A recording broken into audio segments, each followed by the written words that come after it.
প্রিয় ভাই ও বোনেরা, আসসালামু আলাইকুম। আশা করি আপনারা সবাই ভালো আছেন। আজকে আমি আপনাদেরকে 3 থেকে 15 দিন পর্যন্ত আমাদের আইস মুরগির বাচ্চার বয়স 15 দিন। এই 15 দিনে আমি কিভাবে মুরগির বাচ্চাগুলো রাখছি এবং কিভাবে আপনারা মুরগির বাচ্চার ওজনটা বৃদ্ধি করবেন, তার কারণ স্বাভাবিক বাদে একটু বেশি ওজন হয় এই রকম একটা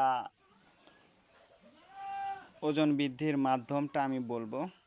এবং মুরগির বাচ্চাগুলো কিন্তু সুস্থ রাখা এবং যত্ন নেওয়াটাই কিন্তু বড় বিষয়। তার কারণ আপনারা যারা দেশি মুরগির বাচ্চাটা তোলেন, আমি কিন্তু খুব একটা বেশি ডিম দিয়ে মুরগি বসাই না, আপনারা জানেন। আমি খুব অল্প ডিম দিয়ে মুরগিটা বসাই, তার কারণ মুরগির বাচ্চাটা যাতে ভালো হয় এবং তার মায়ের সঙ্গে যাতে তার যতটুকু তাপের প্রয়োজন ততটুকু তাপ দিতে পারে। তার কারণ আমার 10টা বা 15টা ডিম দিয়ে আমি কখনোই মুরগি বসাই না। আমি সর্বোচ্চ বসালে 10টা ডিম বসাই, তার বেশি কিন্তু আমি ডিম বসাই না। তার কারণ মুরগির বাচ্চার কিন্তু তাপের প্রয়োজন আছে। তারপরে এই বাচ্চাটার পুষ্টিকর খাবারের বিষয়টাও কিন্তু আপনাদেরকে নজর দিতে হবে। যেহেতু আমার মুরগির বয়স আজকে বাচ্চার বয়স 15 দিন, আমি প্রথম ও দ্বিতীয় দিন মুরগির বাচ্চার পরিচর্যা দিয়েছিলাম, আর আজকে আমি দেব তৃতীয় থেকে 15 দিন, অর্থাৎ 3 দিন থেকে 15 দিনে আমি কি করেছি সেটা আমি এখন আপনাদের সঙ্গে শেয়ার করব।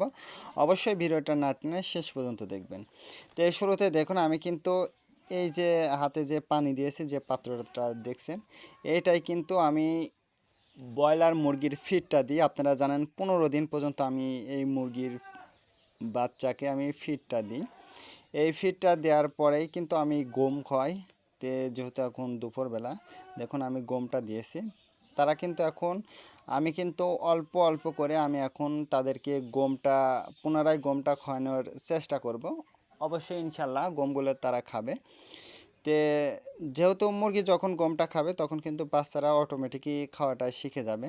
তার কারণ আমার এই মুরগিকে আমি গম খাওয়াই, আপনারা জানেন। তে এই গম এইভাবে কিন্তু এই বাচ্চাগুলোকে কিন্তু গম খাওয়ানো আমি ধরাবো। প্লাস এই মুরগির ঔষধের বিষয়টা আসে, ঔষধটা কিন্তু এই মুরগির বাচ্চার জন্য গুরুত্বপূর্ণ। তার কারণ আপনারা চাইলে আপনারা ওষুধ দিতেও পারেন, নাও পারেন। যদি আমি কোন ওষুধটার কথা বলছি আমি সেটাও বলছি, সেটা হচ্ছে ভ্যাকসিন। এই দেশি মুরগিকে কিন্তু ভ্যাকসিন, যারা খামার করতে চাচ্ছেন অবশ্যই আমি বলবো যে তাদেরকে ভ্যাকসিন করার কথা বলবো। যেহেতু ভ্যাকসিনের দাম, রানীক্ষেত ভ্যাকসিনের দাম মাত্র 25 টাকা। 25 টাকা দাম নেবে। ভ্যাকসিনটা আপনারা করলে ভালো হয়, না করলেও আপনারা না করতে পারেন। সেক্ষেত্রে আপনারা আপনার মুরগির বাচ্চাকে আপনারা আদার রস, তারপরে গোলমরিচ, তারপরে লবঙ্গ, এইগুলো কিন্তু আপনারা আপনার মুরগির বাচ্চা 5 দিন বয়সে কিন্তু আপনারা এটা খাওয়াইতে পারেন, অথবা আপনারা ভ্যাকসিনটাও কিন্তু দিতে পারেন। আর একটা বিষয়, সেটা আপনারা যদি ভ্যাকসিন করেন অবশ্যই মুরগিটা ভালো হয়। যারা খামার করবেন অবশ্যই আপনাদের জন্য ভ্যাকসিন করাটাই ভালো। তারপরে যে ওষুধটা ভ্যাকসিন, রানীক্ষেত গেল, এবার হচ্ছে গাম্বুরা। আপনারা কিন্তু গাম্বুরা ভ্যাকসিনটাও করলেও করতে পারেন, না করলেও নাও করতে পারেন। তার কারণ গাম্বুরা ভ্যাকসিনটা খুব একটা বেশি মারাত্মক নয়। তারপরেও আপনারা চাইলে গাম্বুরা ভ্যাকসিনটা করতে পারেন। তে যারা গাম্বুরা ভ্যাকসিনটা করবেন বা রানীক্ষেত ভ্যাকসিনটা করলে ভালো হয়। এবং আপনারা অবশ্যই আপনার মুরগির বাচ্চাকে অবশ্যই আপনারা 15 দিন বয়স পর্যন্ত মুরগির ফিডটা খাওয়াবেন, তাহলে